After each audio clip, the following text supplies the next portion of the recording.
I've always wanted my own dog, and after putting a lot of research into it, I decided to get a Bernese Mountain Dog, which my mom graciously paid for part of as a graduation present. One thing to know about this breed, and my dog in specific, Sirius, is that they are very friendly and don't know a stranger. Before getting him, I saw videos of the same breed just napping while repair people came into the backyard. This wasn't an issue for me as we have a very protective Saint Bernard at home, and I didn't think we needed a second guard dog. As I wanted to be able to take my dog out, it was better for him to be friendly. Around October, when a chill was just starting to form in the air, a friend and I decided to get some pumpkin-flavored coffee for us and a pup cup for Sirius, and go to a local park to get him some exercise now that it wasn't too hot for him outside and smoke some. This is not one of the nicer parks. It used to have a dog park attached, but due to continuous flood damage, it was closed down. Now the area where it used to be is mostly secluded, and there are plenty of people who use that for their advantage and do drugs there like we had planned on doing. There are also lots of families on the weekends, but this was the middle of the week during school and work hours, so the park was pretty empty when we got there. As we walked, we passed a man who was training for something that I'm not sure I'd like to know about. He was carrying a full army pack and was drenched in sweat. When I later told my stepdad about this, he said he had seen the same guy running along the main road where there are no sidewalks. Sirius completely ignored him. We also met a couple who had a Rottweiler puppy a few months younger than my dog, and we stopped to let them play for a moment and talk to the couple. Sirius had absolutely no issues with the pair and was very happy to receive pets from them. Eventually, we got to the location we were planning to smoke at, directly underneath the train tracks, which is the most secluded location in the park, as there's only one path to get to it, unlike the rest of the park that loops around. This area used to be a road but was purchased by the city for the park, so it's empty besides a house or two just past the barriers. We're there for around 30 minutes before an older man walks by, gives us a "how's it going" the way people do when you pass them on a walk, and turns around and walks back the other way. A little while later, he passes back again and notices us still sitting there, stops and says, "Are you girls all right? Are you waiting on a ride?" This creeped me out slightly, but I tend to be overly cautious, so I say, "No, we're okay," which was true. I had driven there and I was still nowhere near sober enough to drive, and we were just enjoying the nice weather before it got too cold. He responds by telling us to have a nice day and turning around. Sirius, through these interactions, just continued to play with the stick he was chewing on. I mention these encounters just to solidify how absolutely strange the next one was. Soon after, a man who seemed to be in his late 40s or early 50s starts to walk towards us. Instead of turning around like the other man had done, he starts to walk towards us. Sirius absolutely loses it, barking and growling at this man and attempting to lunge at him. Despite the fact that he was only around 7 months at this time, Sirius is a big dog, probably around 70 pounds at this point, and the man was very freaked out and continues past us, walking faster and keeping his distance. However, like I said earlier, there is nothing behind us besides an empty road and thick, heavy woods. My friend and I continued to sit there talking until I was sure enough that he was gone. "That was weird, right?" I asked my friend around 30 minutes after. She agreed with me. Where did he even go anyway? That was something I hadn't considered at the time, but looking around, I couldn't think of anywhere he could have been. Because we're high and stupid, we come up with the brilliant idea to wait and see if he passes us again, and if he doesn't, we'd walk towards the road behind us to see if there were houses he could have gone to. However, Him living in one seemed unlikely. He was dressed for hiking with one of those backpacks specifically made for it, and if he lived so close, I didn't think he'd be dressed up for a hike. He doesn't pass us again, so we walk up the small hill and past the barricade. There are around 3 houses just past it, all pretty run down, and the second we get to the first one, a man comes out on his porch with a gun and just stares at us. So safe to say the people who live there aren't a fan of people from the park on their property. I think the only solution is he went into the woods. I'd never seen my dog act like that before, and I haven't seen him act like that since. Every other time he acts like everyone he meets he's known for life. I've always thought that dogs have better instincts than us, and this has just proved it for me. We're both pretty small girls, around 100 pounds and under 5'5", and it's scary to think what could have happened had my dog not been with us, and we had no way to defend ourselves in such a secluded area. I grew up in the 1990s, born in the late 80s, and I remember getting my first bike and starting to explore the area in upstate New York where I grew up. Where I grew up is much different now. In the 90s, it was more rural with clusters of neighborhoods here and there. I lived near an old capped landfill, and the main road connected a lot of semis down to some factories in a neighboring town, just a 5-minute bike ride away. We also had an old Baptist church that was founded by an eccentric former hippie who was really good to the community. My dad, a very serious drinker, loved to fish, hunt, etc. with his friend because it gave him an excuse to drink and kill something. He ended up making a deal with the pastor and the gentleman who owned a pond behind the church to stock it with fish. At the time, my dad and his friends started becoming serious, competitive fishers and went in on a boat. Eventually, my dad had to sell his share to keep drinking, so my friends and I had permission to fish there in the summer, and we would go down to swim and all that. I lived less than 5 minutes from this pond, and one summer day in 1995, my friends and I went out there. A week prior, my mom heard on the news about a wave of kidnappings. I don't remember if Amber Alerts were a thing then, so she decided to make a code word with me. She came to me and told me that if anyone ever tried to convince me that they knew my mom or dad in the hopes of getting me to get in their car, I should ask them for a code word. Ours was pickles. Fast forward to our fishing trips. My friends left before me after we sat around and swam more than anything. My friend Dennis got mad because he was serious about fishing, so he and his brother left and I was alone on the road. The road, once you got past this farm, was a straight shot to the main part of town, and our road was on the right just before the road ended. I got to my road and was about to turn when I noticed I was being followed by a beige-colored pickup with this Cletus-looking guy from The Simpsons in it. He greeted me and told me that my mom and dad were waiting for us at this local restaurant, which I knew. He told me that they asked him to come get me and meet them there so we could all have dinner. Immediately, I thought of what my mom said, and I started getting this evil feeling like I was in danger. I told him that my parents specifically have a password that they give their friends, and that if he was their friend, he was required to tell me. At which point he got mad and started swearing at me, although I didn't see one, but I was certain he had a gun as he started fumbling in the truck.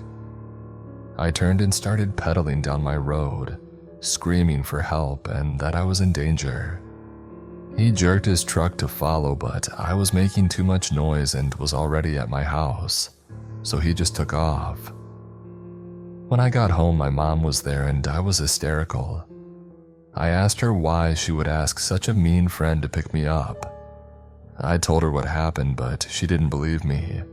She calmed me down, told me I did the right thing, but I could tell she had a hard time believing me. She also grew up in the same town and nothing like that had happened to her. A few days later, a friend of hers told her a similar story about her son in another part of our town.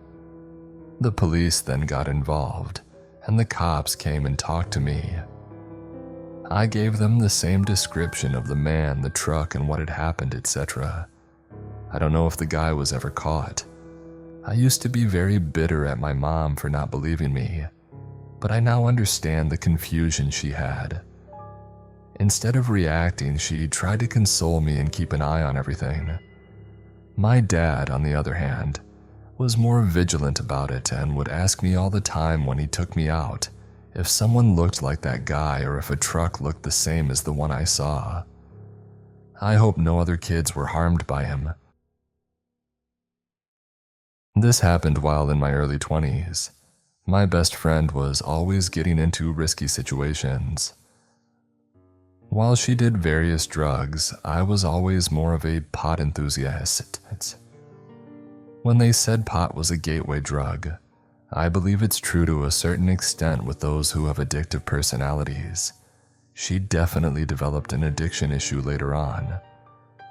My friend, whose name was KK, was always down to meet people.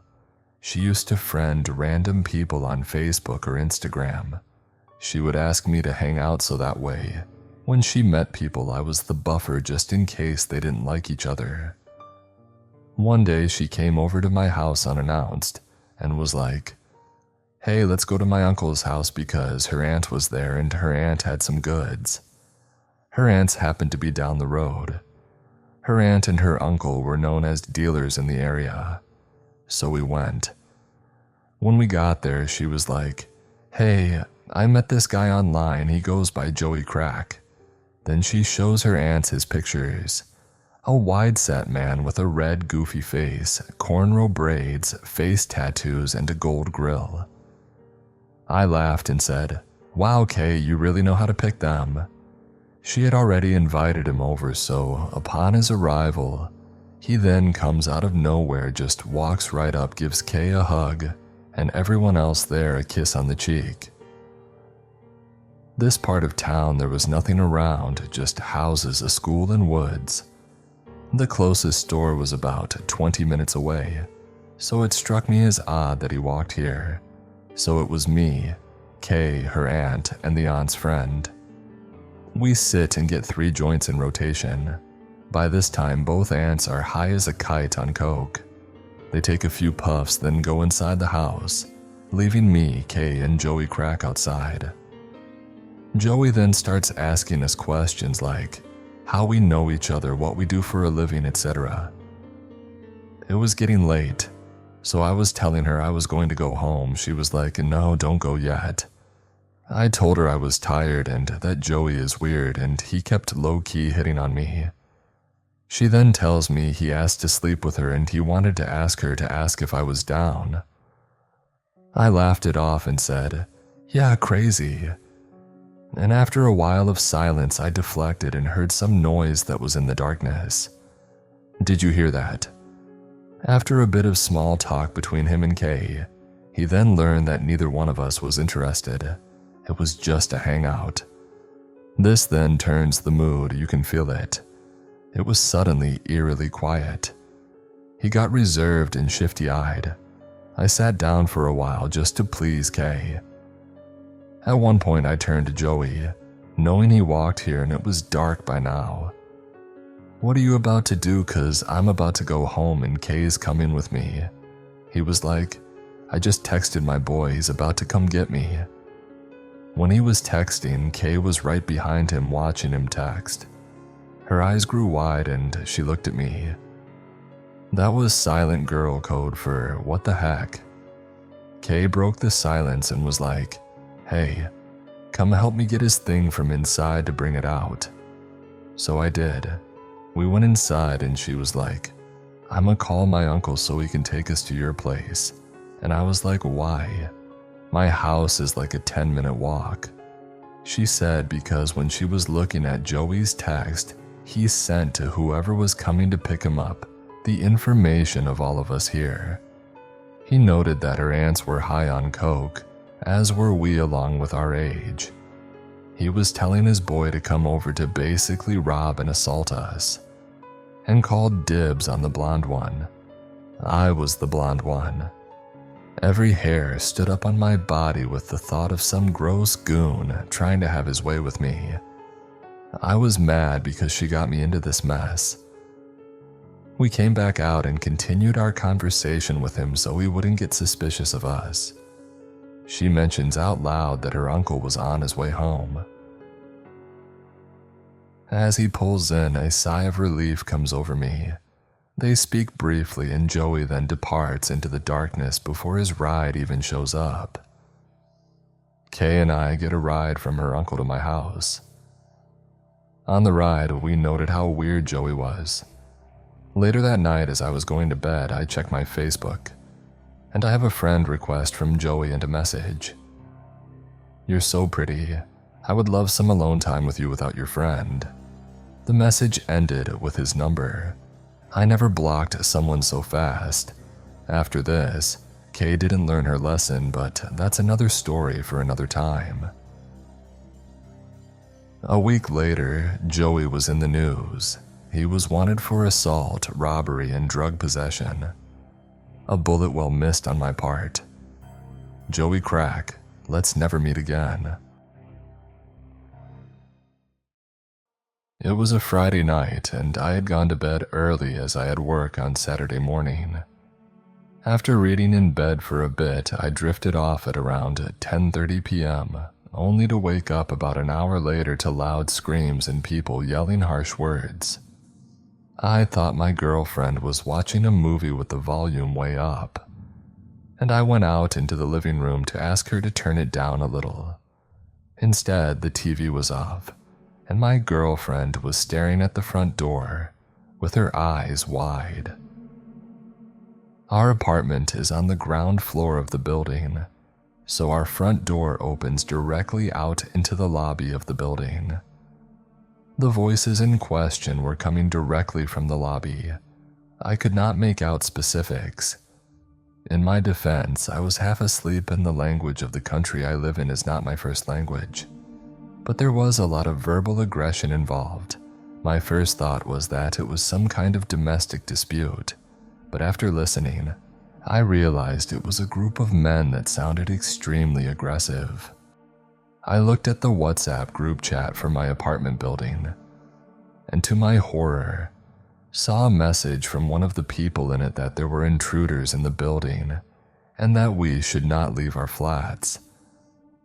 The country I live in is experiencing a marked uptick in crime, and I had heard stories of armed groups of individuals robbing entire apartment blocks, but these had seemed fairly apocryphal to me.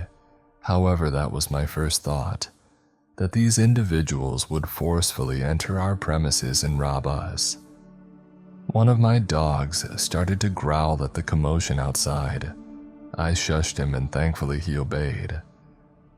I heard a commotion in the apartment above me and went out to my patio to see what was happening. I heard what sounded like a large piece of furniture being knocked over, and women and children screaming in terror. At this point, I had no idea what was going on, but I knew that by now they would have robbed us already if that is what they had planned to do.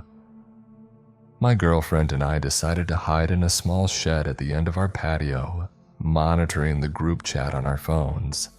Our larger dog silently stood watch outside the door of the shed, his eyes locked on the sliding door at the end of the patio.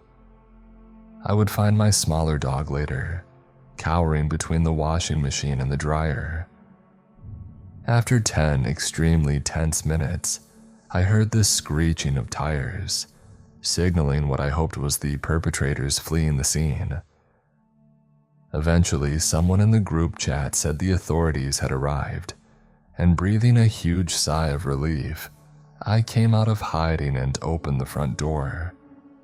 Alarmingly, on the floor of the lobby there were zip ties that had been cut, and the security guard was talking to one of the tenants.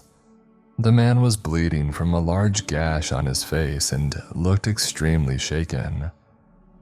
Over the next few hours, the story would unfold. The man I saw with the gash on his face was the tenant in the upstairs apartment, the one that I had heard the commotion coming from. He was the owner of an import-export business and, for whatever reason, had a sizable sum of money in cash hidden in his apartment. Someone had obviously found out about it and planned out the robbery that woke me from my sleep on Friday night. A group of 8 individuals had followed him into the apartment building's garage and ambushed him as he got out of his car, and judging from the gash on his face, roughed him up a bit. Some of the group of 8 had gone to the lobby, surprised the security guard and zip-tied him. The remainder of the group had gone up to the apartment, robbed it, and then fled the scene. It is fairly chilling to think that armed individuals were mere meters from my front door. So, to the armed individuals that stormed my apartment building to steal my neighbor's cash, let's not meet.